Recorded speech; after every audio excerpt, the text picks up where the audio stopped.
Hello students, कैसे हैं आप सब। Welcome back to my YouTube channel Shashi Sharma PhD.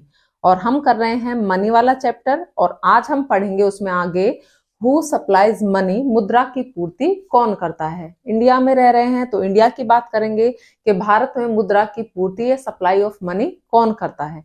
इसके साथ ये भी समझेंगे कि आइडियल सप्लाई ऑफ मनी क्या है, मुद्रा की आदर्श पूर्ति क्या होती है। तो पहले डिस्कस करेंगे सिर्फ इसी पर कि हु सप्लाइज मनी, मुद्रा की पूर्ति कौन करता है। अगर हम पूरे विश्व की बात करें तो अलग अलग देशों में अलग अलग मतलब आपकी इंस्टीट्यूशंस होते हैं या संस्थाएं होती हैं जो क्या करती हैं, मनी को इश्यू करती हैं। जैसे कि मैं इसको क्या कह सकती हूँ, sources of supply of money, यानी कि मुद्रा की पूर्ति के कौन कौन से स्रोत हो सकते हैं, कौन कौन से सोर्स हो सकते हैं जो मुद्रा की सप्लाई कर सकते हैं, मनी की सप्लाई कर सकते हैं। ये तीन हो सकते हैं। पहला है गवर्नमेंट कर सकती है, किसी भी देश की सरकार है तो वो उसको अधिकार हो सकता है कि वो क्या करे, अपने देश के लिए सप्लाई ऑफ मनी वो कर सकती है। तो फर्स्ट हो गया आपका गवर्नमेंट। ओके जी।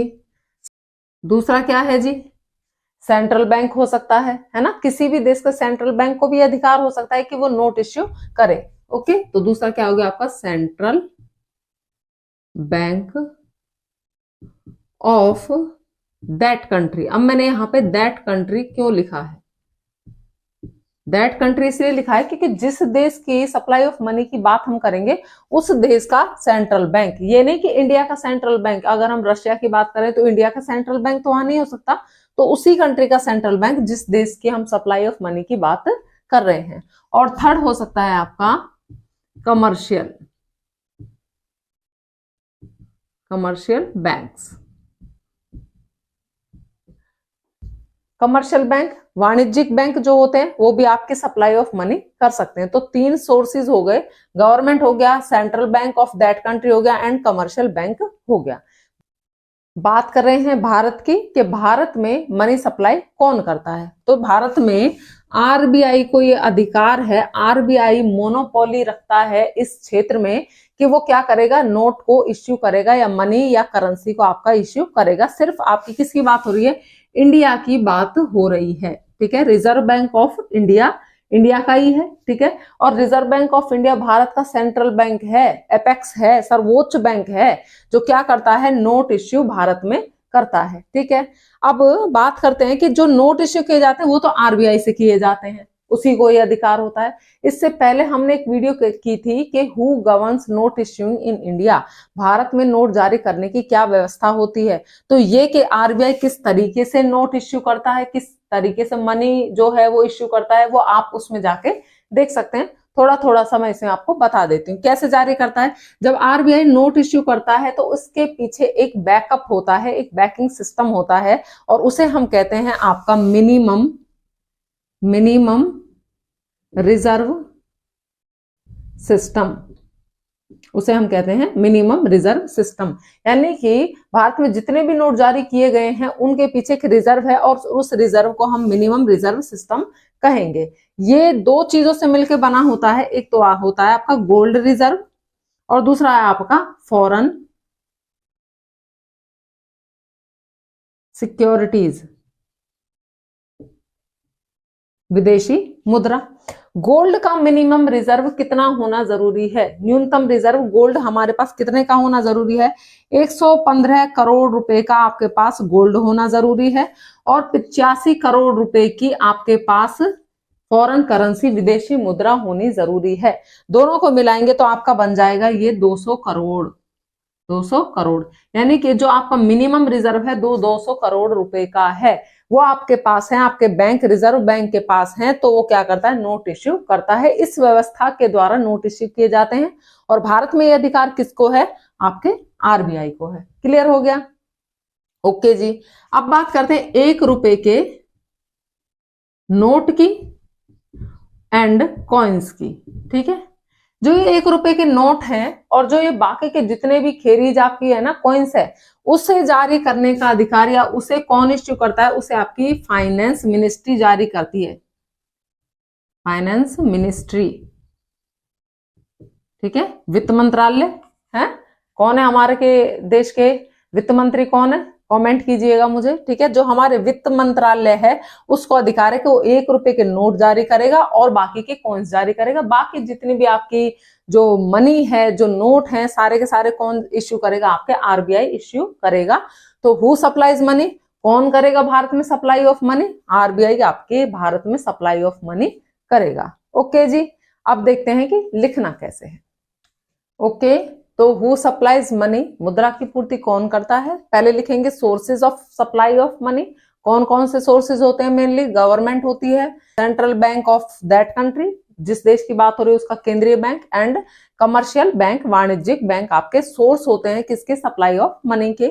आगे है in India 1 rupee note and coins all, यानी सारे ही कॉइन्स आर इश्यूड बाय, किसके द्वारा इश्यू किए जाते हैं, मिनिस्ट्री ऑफ फाइनेंस, वित्त मंत्रालय के द्वारा। And it is the RBI, और ये आरबीआई है हु मेनली सप्लाइड मनी, जो मुख्य रूप से मुद्रा की पूर्ति करता है। बट आरबीआई, बट नहीं लगाना है, RBI issues currency on the basis of minimum reserve system. ये मैंने समझा दिया था कि आरबीआई जो है वो जितना भी आपके इश्यू करता है करेंसी, वो किसके बेस पे करता है, मिनिमम रिजर्व सिस्टम के थ्रू करता है। और वो कितना है, 200 करोड़ का है, जिसमें आपका गोल्ड का रिजर्व 115 करोड़ का है, और जो आपका सिक्योरिटीज हैं फॉरेन वो कितने, 85 करोड़ की वो टोटल में है। अब देखते हैं आइडल सप्लाई ऑफ मनी क्या है। तो बात कर रहे हैं हम आइडल सप्लाई ऑफ मनी की, मुद्रा के आदर्श पूर्ति की। किसी भी इकोनॉमी की बात कर लीजिए, वहां पर आइडल सप्लाई ऑफ मनी की कंडीशन तब होगी जब मैं 2-3 बातें आपको जो बताऊंगी, अगर वो फुलफिल होती हैं तो आइडल सप्लाई है, नहीं होती है तो नहीं है। ठीक है, पहली कंडीशन क्या होगी कि जितने भी आपके उत्पादन के साधन हैं उनका फुली यूटिलाइजेशन होना चाहिए, यानी कि जितनी उसकी प्रोडक्शन कैपेसिटी है, प्रोडक्शन कैपेसिटी उसका क्या होना चाहिए, वो फुली यूटिलाइज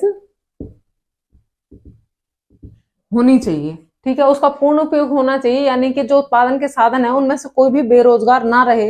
इसको मैं दूसरे शब्दों में कहूं तो फुल एम्प्लॉयमेंट होना चाहिए। ठीक है, दूसरी कंडीशन क्या होगी, भाई फुल एम्प्लॉयमेंट है और 5,000 करोड़ रुपए का क्या हो रहा है, आपका प्रोडक्शन हो रहा है, 5,000 करोड़ की वस्तुएं और सेवाएं उन्होंने उत्पादन में कर ली। ठीक है, तो जो ये 5,000 करोड़ रुपए हैं इसका उत्पादन हुआ, इसे मैं कह सकती हूँ कि सप्लाई है, वस्तुओं सेवाओं की सप्लाई इतनी हो रही है।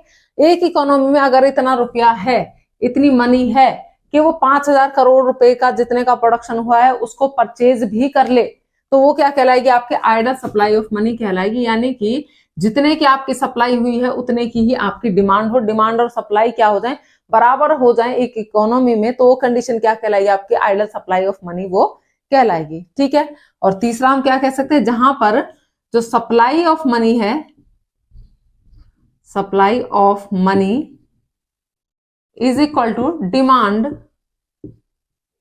ऑफ मनी, यानी कि जितने की लोग डिमांड कर रहे हैं उतने की सप्लाई हो रही है मनी की, और जितने की सप्लाई हो रही है उतने की ही लोग क्या कर रहे हैं, डिमांड कर रहे हैं।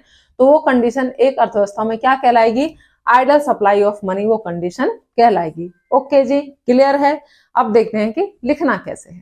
तो it is the supply of money which makes it possible, ऐसी सप्लाई ऑफ मनी जो इस चीज को पॉसिबल बना दे, किस चीज को, कि to utilize fully the production capacity of the country, कि देश की जितनी भी उत्पादन क्षमता है उसका पूर्ण उपयोग हो, यानी पूर्ण रोजगार कंट्री में हो। Okay, so supply of money should be such as, supply of money इतनी हो, मुद्रा की पूर्ति, के to buy all the goods produced in the country, के जितनी भी वस्तुओं का उत्पादन उस देश में हुआ है उसे क्या कर लिया जाए, परचेज कर लिया जाए, इतनी मनी लोगों के पास होनी चाहिए। And the situation of inflation and deflation is avoided, और जो सिचुएशन है, परिस्थितियां किसकी, इन्फ्लेशन का मतलब होता है मुद्रास्फीति और डिफ्लेशन का मतलब होता है अवस्फीति। जब इन्फ्लेशन होता है तो कीमतें लगातार बढ़ती जाती हैं, जब आपका डिफ्लेशन होता है तो कीमतें लगातार घटती जाती हैं। तो ये जो सिचुएशंस होती हैं इनको क्या किया जा सके, अवॉइड किया जा सके, ऐसी सप्लाई ऑफ मनी कंट्री में होनी चाहिए, तो उसे हम क्या कहेंगे, आइडल सप्लाई ऑफ मनी कहेंगे। So supply of money is equal to demand for money, जितनी मुद्रा की डिमांड हो उतनी ही सप्लाई हो, या जितनी सप्लाई हो रही है उतनी ही कंट्री में मुद्रा की डिमांड होनी चाहिए, उसे हम क्या कहेंगे, आइडल सप्लाई ऑफ मनी उसको हम कहेंगे। आज ये मनी वाला चैप्टर आपका पूरा हो गया है। कल से हम नया टॉपिक स्टार्ट करेंगे बैंकिंग वाला। ओके, तो नेक्स्ट वीडियो में मिलेंगे। चैनल को सब्सक्राइब करें, वीडियो को लाइक करें और अपने फ्रेंड्स के साथ शेयर करें नेक्स्ट वीडियो में। Okay, bye bye.